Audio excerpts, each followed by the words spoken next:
Welcome back, story lovers. Please like and subscribe. Chapter 11.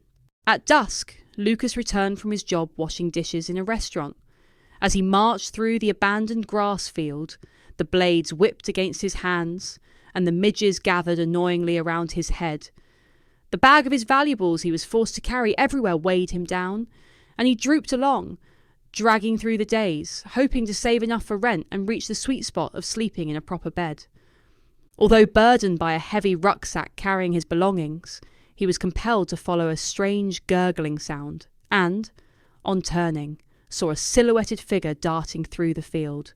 Wings appeared to spread out from its back, and it rose into the air. He marvelled at the sight and then, stricken with fear, stumbled over a lump of mud. Abruptly he stopped, and wavering with indecision, wondered where to hide, as he dreaded seeing the horrifying hallucination again. He hurriedly changed directions. I must be seriously ill, he thought. I'm having delusions. Fearing being squashed by farming machinery or vehicles crossing the open land, Lucas decided to set his tent up on the far edge of the wood. Breathlessly, he ran for the trees and broke his way through the bramble bushes and into the thick shadows. Eventually the undergrowth thinned, and he strolled through an aisle of cathedral-like trees. I must be spiked, he thought, trying to reassure himself. All day he'd noticed a sense of unreality, and his temperature seemed unregulated, swinging from internal shivering to external burning. Worst of all, the irritating dry cough had brought unwanted, concerned glances from the other staff, and he was told not to come in again without a mask. On arriving at his campsite, he dropped his bag from his shoulders, leaned against a mossy trunk and slid to the ground. Lucas listened to the comforting sound of birds coming into roost and trembled within his clothes. Beads of sweat trickled down from his forehead, blurring his vision, and once again he sensed his blood was on fire. This would be a terrible time to get sick, he thought, gripped by loneliness as every horrifying scenario fed his thoughts. Lucas took the lighter from his pocket and lit the fire he'd rapidly constructed.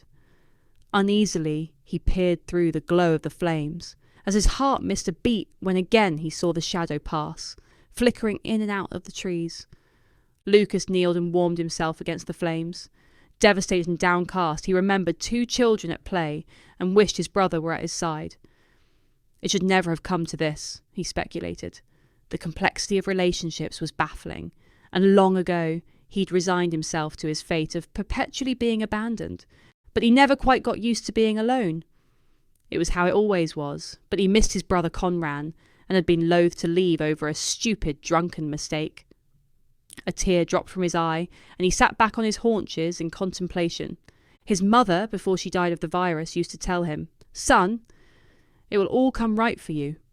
You're a gifted child, chained to circumstance and viewed by others as trouble because you ask uncomfortable questions." Even as a small boy in a world of order, his nature had also been chaotic, always losing things and making a mess. He caused division when he desired to come together and belong. The consequences of being different had been brutal. Lucas gazed up at the sparkling black sky. Nature doesn't judge. His taking the miserable job was a way to help bridge the gulf between himself and his brother, a way of showing him that he could pull himself up and take control before he dissolved into nothing.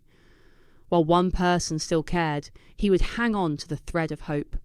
The tightening band around his head, being heavy one minute and weightless the next, was alarming. The aromatic smoke caused a coughing fit and his eyes to water, and he gasped at the thinning air. Weak, he collapsed on the ground and curled into a ball.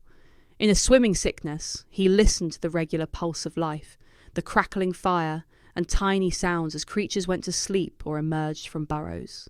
To hunt in the darkness, pushing through the dewy undergrowth, blackness cast over Lucas, the air chilled, and a throaty gurgling sound punched into his brain. Something was stooping over him with its hot breath on his cheek. It took a huge effort of will for Lucas to twist his head and partially open his lids. He saw chalk-white skin, a baby face with sunken, beady eyes, serrated teeth, red bubbles in the corner of its mouth, and from its back spreading wings. Too weak to resist, he clasped his hands against his temples, tightened and braced himself for an attack. Teeth clamped around his arm. There was a guttural sucking noise, the sound of his slaughter. This was not how it was meant to be, not how I expected to live my life and die. Lucas's flesh constricted as the substance was drawn from his body. He lay a slither of life between nothing and nothing, a husk on the ground with the breeze threatening to cast him into the air. A trickle of warmth pumped through his veins as something new took over. His breath thumped back into his lungs. I could have destroyed you, but I like to choose who receives my vengeance, and you're not deserving. Neither are you helpless, but you must learn to shape your thinking. Are you real?